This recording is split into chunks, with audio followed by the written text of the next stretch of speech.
आज हम विभाज्यता के नियम समझेंगे। पिछले 2 वीडियोज़ में मैं आपको 2, 5 और 10 से विभाज्यता के नियम समझा चुका हूँ। इसके अतिरिक्त हमने 3 और 9 से विभाज्यता के नियम भी सीखे हैं। आज हम सबसे पहले 4 से विभाज्यता के नियम सीखेंगे, जिसके अनुसार यदि किसी संख्या के आखिरी 2 अंक से बनी संख्या 4 से विभाज्य है तो दी गई संख्या भी 4 से विभाज्य होती है। अब इसका जो अर्थ है वो मैं आपको एक उदाहरण के साथ समझाता हूँ। हमने एक संख्या ली है 2,05,312। अब हमें ये चेक करना है कि ये संख्या जो है वो 4 से विभाज्य है या नहीं।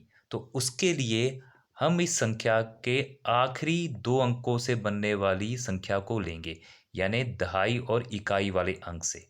तो यहाँ दहाई और इकाई अंक से जो संख्या बन रही है वो है हमारे पास 12। अब हम ये चेक करेंगे कि क्या ये 12 4 से भाग होता है या नहीं। तो हम जानते हैं 12 4 से भाग हो जाता है, 4 तिये 12। अब क्योंकि 12 यानी कि आखिरी 2 अंक से बनी हुई संख्या 4 से विभाज्य है, इसलिए दी गई संख्या भी 4 से विभाज्य होती है। एक और उदाहरण लेते हैं। 5,212। अब अगर हमें ये देखना है कि ये संख्या 4 से विभाज्य है या नहीं, तो हम इसके आखिरी 2 अंकों से बनी हुई संख्या को लेंगे। तो आखिरी 2 अंकों से जो यहाँ संख्या बन रही है वो क्या है, 12। अब हम ये चेक करेंगे कि 12 जो है वो 4 से विभाज्य है या नहीं। तो 12 तो 4 से भाग होता है, अभी हमने देखा था 4 तिये 12।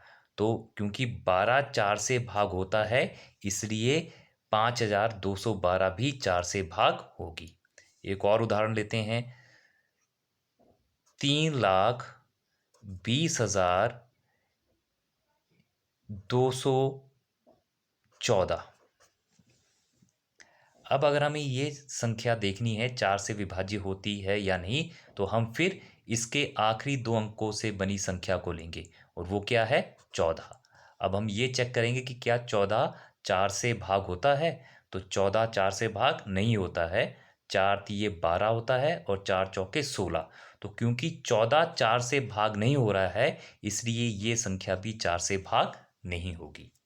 अब अगले नियम पर आते हैं, जो है 8 से विभाज्यता। अब 8 से विभाज्यता क्या कहती है कि यदि किसी संख्या के आखिरी 3 अंकों से बनी संख्या 8 से विभाज्य है तो दी गई संख्या भी 8 से विभाज्य होती है। आप अगर देखेंगे तो 8 की विभाज्यता का नियम 4 की विभाज्यता के नियम से कुछ मिलता जुलता है। सिर्फ एक चीज़ का फर्क है कि 4 से जब हम विभाज्यता चेक करते हैं तो वहाँ पे आखिरी 2 अंक लेते हैं, और जब हम 8 से विभाज्यता चेक करते हैं तो आखिरी के 3 अंक लेते हैं। एक उदाहरण द्वारा समझते हैं। हमने यहाँ एक संख्या ली है 12,20,472। तो अब मुझे चेक करना है कि ये संख्या 8 से विभाज्य है या नहीं। तो मैं इसके आखिरी 3 अंकों से बनी संख्या को लूँगा, यानी सैकड़ा, दहाई और इकाई अंक। तो उससे क्या संख्या बन रही है हमारे पास, 472।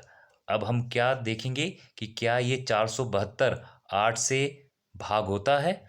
तो इसको हम भाग करके देख लेते हैं। 472 में 8 से भाग कर रहा हूँ, तो 8 पंजे 40। तो हम यहाँ माइनस करेंगे तो आपके पास 7 आएगा। अगला अंक है 2, तो 8 9 72। तो आपका शेष यहाँ क्या आ गया, 0। क्योंकि शेष 0 हो गया तो इसका मतलब 472 8 से भाग होता है। तो यहाँ आखिरी 3 अंकों से बनी संख्या 472 8 से विभाज्य है, इसलिए दी गई संख्या भी 8 से विभाज्य होती है। एक और उदाहरण लेते हैं। हम एक संख्या लेते हैं 2,00,000 2114। अब हमें देखना है कि क्या ये संख्या 8 से विभाज्य है या नहीं।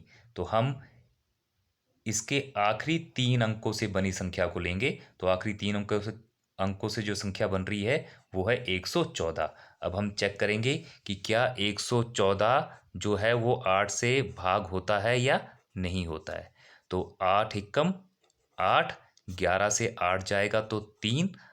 अगली संख्या आपके पास 4 है, तो 8 चौके आपके पास आ जाएगा यहाँ पे 32। तो शेष क्या बच गया 2। क्योंकि यहाँ शेष 2 बच रहा है, शेष 0 नहीं हो रहा है। इसका सीधा अर्थ है कि 114 8 से विभाज्य नहीं है। क्योंकि 114 8 से विभाज्य नहीं है, इसलिए ये जो दी गई संख्या है ये भी 8 से विभाज्य नहीं होगी।